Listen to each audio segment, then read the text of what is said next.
ரெண்டு விதமாக. ஒரு அறிவிப்பு, இறைவனுடைய அறிவிப்பா அறிவா, இது நஷ்டமாக போயிடும், இது நடக்காது, இது எனக்கே கேடாயிரும், இதெல்லாம் அறிவிப்பு கிடையாது. இது அறிவிப்பு கிடையாது. இறைவனுடையிலிருந்து வரக்கூடியது நன்மை மட்டும்தான். உங்களுக்கு தெரியாது, ஆனால் செஞ்சிட்ருப்பீங்க. அப்போ அறிவிப்பில் இருக்கீங்கன்னு அர்த்தம். அவன் அறிவிப்பில் நீங்கள் வாழ்ந்து கொண்டு இருக்கிறீர்கள். அது வந்ததுக்கு அப்புறம் தான் நான் வேலையை செய்ய போகிறேன். இது மனுஷங்கிட்ட ஏதாவது ஆர்டர் எதிர்பார்க்குறீங்கன்னு அர்த்தம். அதுக்கப்புறம் செய்கிறீங்க. அறிவிப்பில் நீங்கள் வாழ்ந்துட்டு தான் இருக்கிறீங்க. அதைத்தான் நீங்கள் அறியாதவற்றை உங்களை அறிவிக்கின்றான். அவ்வளவு நுண்ணியமாக ஒன்றை கவனிக்கக்கூடிய தன்மை வருது. உங்கள் மனசை கவனிக்கக்கூடிய மறைவான மனதை, அதில் வரக்கூடிய செய்தியை பிரித்து பார்க்கக்கூடிய தன்மை உங்களுக்கு உங்கள் இறைவனிடமிருந்து வருகிறது. அதில் வாழ்ந்துட்டு தான் இருக்கிறோம். அப்போ நமக்கு புரிய ஆரம்பிக்குது. இப்போது அவனுடைய அருள் நமக்கு வரும் பொழுது அதையே உங்களுக்கு புரிய ஆரம்பிக்குது. இது என் இறைவனுடைய செய்தி.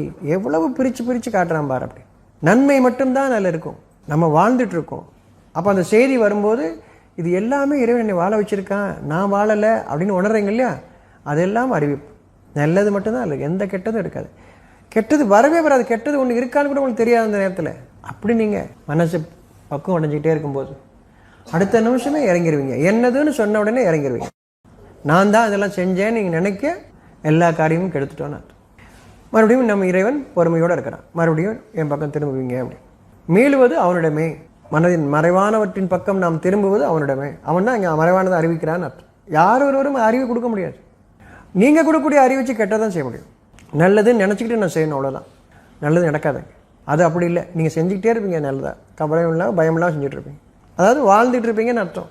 மனிதன் கற்றுக் கொடுத்த எந்த ஒன்றும் உங்களுக்கு உதவாது. இறைவன் கற்றுக் கொடுப்பது தான் வேதம். வேதத்தை இறைவன் மட்டும்தான் கற்றுக் கொடுப்பான். யாரும் கற்றுக் கொடுக்க முடியாது. மறைவானதை பற்றி அவன் அறிவிக்கின்றான். அதில் எந்த கேடுகளும் இல்லை. அது அறிவிப்பு. அப்போ இதை தொடர்ச்சியாக வெளிப்படையான ஒரு பொருளை கற்றுக்கிறதுக்கே எனக்கு பல காலம் ஆகுது.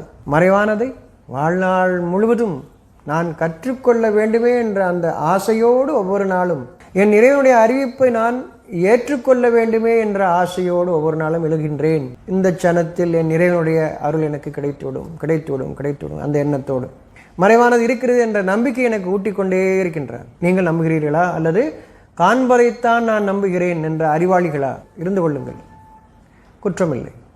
உங்கள் இறைவன் உங்களுக்கு அது உதவாது என்ற ஒரு சூழலை கொண்டு வரும்போது நீங்கள் உணர்வீர்கள். அது வேண்டாம் என்பதல்ல, அதில் இல்லை உங்களுடைய வாழ்க்கை என்று புரிந்து கொள்ளுங்கள். அவ்வளவுதான்.